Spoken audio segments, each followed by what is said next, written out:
पूरी चाहतों का खेल। मैं अपने परिवार की बड़ी बेटी थी। मुझसे छोटी मेरी बहन शीतल है। मेरे पिता एक सेठ के यहाँ मुनीम हैं। उन्होंने सरकारी स्कूल, सरकारी अस्पताल और सरकारी राशन के भरोसे किसी तरह हम लोगों को पाल पोस के बड़ा किया। मेरे पिता ने अपनी पूरी जमा पूंजी से किसी तरह मेरी शादी रेलवे में काम करने वाले सुमित से करा दी थी। सरकारी नौकरी वाले दामाद के लालच में इस शादी पर 6 लाख रुपए खर्च हो गए थे। अब कोई बचत नहीं थी क्योंकि परिवार में दामाद के आने से दिखावे पर खर्च बढ़ गया था। पिताजी मेरी छोटी बहन शीतल को बीएड कराने के बाद नौकरी मिलने का इंतज़ार कर रहे थे। उन्हें पूरी उम्मीद थी कि शीतल की सरकारी नौकरी लग जाएगी और उन्हें उसकी शादी पर एक पाई भी नहीं खर्च करना होगा। फिलहाल तो उनकी माली हालत डावाडोल थी। शीतल की पढ़ाई और मोबाइल का खर्च भी मेरे और सुमित से मिलने वाले उपहार पर निर्भर था। सुमित मेरा पूरा ख्याल रखता था। हमारी तरफ से उन्हें कोई चिंता नहीं थी। शीतल की शादी में सुमित पैसा लगा देंगे, एक उम्मीद उन्हें इस बात की भी थी। असली मुसीबत, या कहना चाहिए कि मुसीबतों का पहाड़, तब टूटा जब शादी के 3 साल तक मैं माँ नहीं बन सकी और इस मुसीबत ने पूरे परिवार को झकझोर के दिया। गनीमत यह थी कि मैं अपने पति के साथ शहर में रेलवे क्वार्टर में रहती थी। सास के ताने मोबाइल फ़ोन पर मुझे बराबर सुनने पड़ते थे। मेरे पिता का मुझसे भी बुरा हाल था।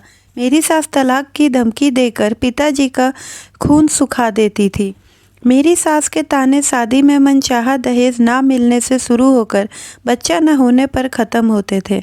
मेरे पूरे मायके को अभागा मनहूस कहा जाने लगा था।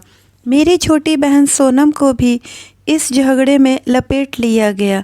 मेरी सास शीतल से कहती थी कि ज़रूर मेरी परवरिश ठीक से नहीं की गई। बचपन की गलत आदतों के चलते मैं बांझ हो गई हूँ। मेरी सास ने कानूनी सलाह भी ले ली थी। मेरी सास एक दिन कह रही थी कि कोर्ट में साबित हो जाएगा कि मैं उनके बेटे को शारीरिक सुख और संतान सुख नहीं दे सकती। इस वजह से उसे आसानी से तलाक मिल जाएगा। उन्हें हर्जाना खर्चा नहीं देना पड़ेगा। मेरी माँ इन बातों को सुनकर कई दिन तक कुछ भी नहीं खा सकी। वह यह सोचकर मरी जा रही थी कि दामाद जी ने अगर मुझको छोड़ दिया तो मेरा क्या होगा। मेरी दूसरी शादी करने के लिए पैसे तो बचे नहीं हैं और फिर दूसरा आदमी शादी करेगा क्यों। मैं और मेरे पति सुमित को डॉक्टर ने बताया कि सुमित के वीर्य में शुक्राणु की कमी है। सुमित के शुक्राणु को बढ़ाने के लिए डॉक्टर ने 2 महीने तक हर हफ्ते दवाइयाँ दी और इंजेक्शन लगाया, पर इस उपाय का भी कोई असर नहीं हुआ। जब किसी भी डॉक्टरी का इलाज से बाप नहीं बना तो माँ के बताए हुए उपाय, देसी नुस्खे को अपनाया गया, पर इन सारे उपाय से भी कोई फ़र्क नहीं पड़ा। पति की पगार समय पर आई या ना आए, पर मेरी महामारी ठीक 28 दिन में आ जाती थी। हम पति पत्नी एक दूसरे को बेहद प्यार करते थे और एक दूसरे की कमी बताते नहीं थे। असलियत ये थी कि मेरे पति सुमित सेक्स में दिलचस्पी नहीं थी। मैं पति को रिझाने की पूरी कोशिश करती थी, बिस्तर पर उनसे चिपक जाती, उनके गालों को चूम लेती, लेकिन सुमित पर इसका कोई खास फर्क नहीं पड़ता। इसके बाद हमने टोटके का सहारा लिया। मंगलवार के दिन हम पति पत्नी ने कुम्हार के घर जाकर पुत्र प्राप्ति के लिए प्रार्थना की और एक डोरी जिससे वह मिट्टी के बर्तन बनाता है मांग लाए। घर आने के बाद एक गिलास में पानी भरकर वह डोरी उसमें डाल दी। 1 हफ्ते तक वह डोरी उस पानी में भिगो कर रखी। अगले मंगलवार को गिलास में से डोरी निकालकर हम दोनों ने वह पानी पी लिया और इसके बाद वह डोरी हनुमान मंदिर जाकर समर्पित कर दी। उस रात हम दोनों ने संबंध भी बनाए ताकि मैं माँ बन सकूं। फिर 28वें दिन जब मुझे पीरियड नहीं आया तो सुमित दौड़कर प्रेगनेंसी टेस्ट किट ले आया, पर यह कोशिश भी नाकाम रही। 29वें दिन खाना बनाते समय मुझको पीरियड हो गया। सुमित की बहन ने एक टोटके को आजमाया। अपने बच्चे का पहला टूटा हुआ दूध का दांत एक काले कपड़े में बांधकर काले धागे की मदद से मेरी कमर पर बांध दिया।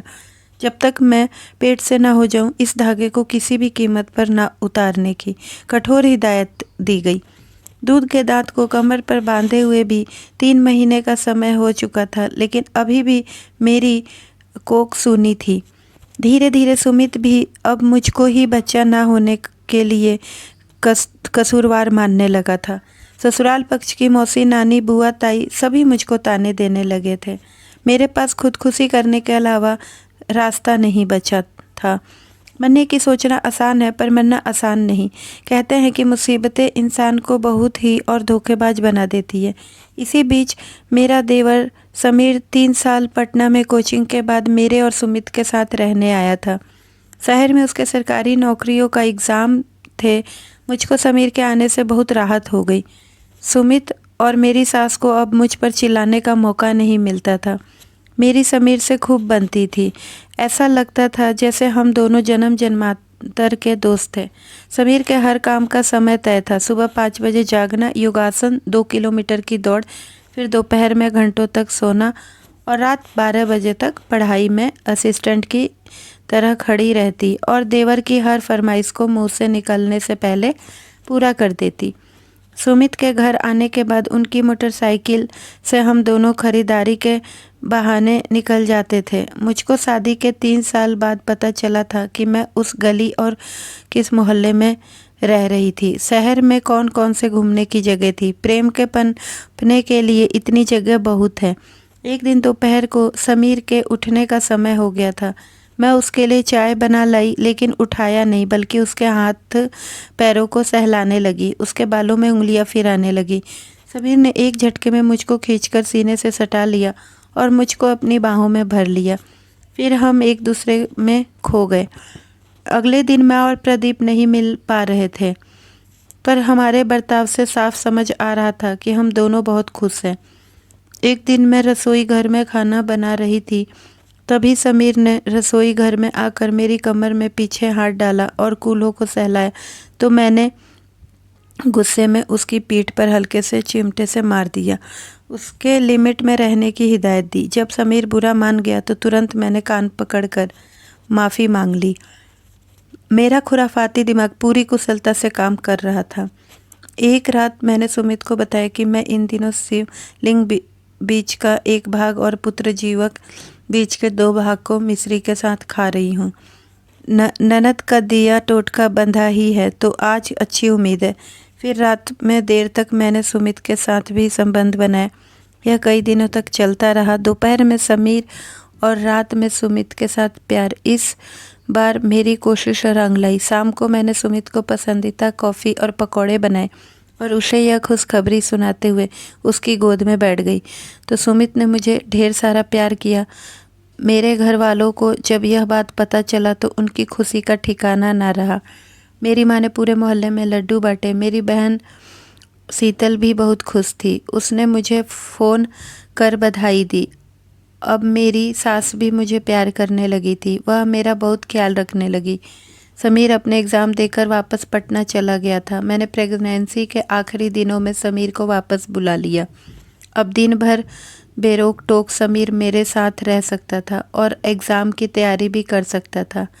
ठीक मेरी डिलीवरी दिन समीर का रिजल्ट आ गया। समीर को सरकारी नौकरी मिल गई। मेरे बच्चे की आंखें मुझसे मिलती थी। कान, नाक, ठुड्डी ससुराल के किसी न किसी सदस्य से मिलते थे। मेरे सास और मेरे पति सुमित की खुशी का ठिकाना न रहा। समीर के लिए एक से बढ़कर एक घर वालों के रिश्ते आ रहे थे। बहुत सारा दहेज भी मिल रहा था, लेकिन समीर ने लड़की देखने से साफ मना कर दिया।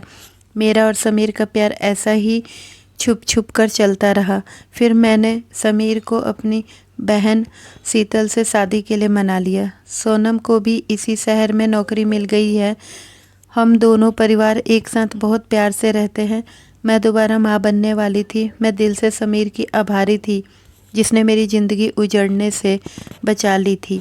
तो दोस्तों, हमारी कहानी कैसी लगी कमेंट करके ज़रूर बताएं। कहानी अच्छी लगी हो तो प्लीज़ वीडियो को लाइक और शेयर करें, और अगर हमारे चैनल पर नए हैं तो प्लीज़ चैनल को सब्सक्राइब करें। तो मिलते हैं एक नई कहानी के साथ। धन्यवाद।